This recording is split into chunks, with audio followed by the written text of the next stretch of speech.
لله الأمر من قبل ومن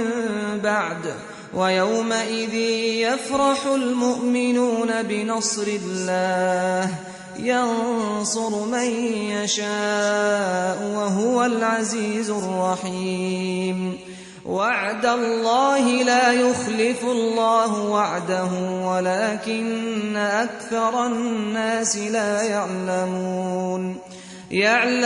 ظاهرا من الحياة الدنيا وهم عن الآخرة هم غافلون أولم يتفكروا في أنفسهم ما خلق الله السماوات والأرض وما بينهما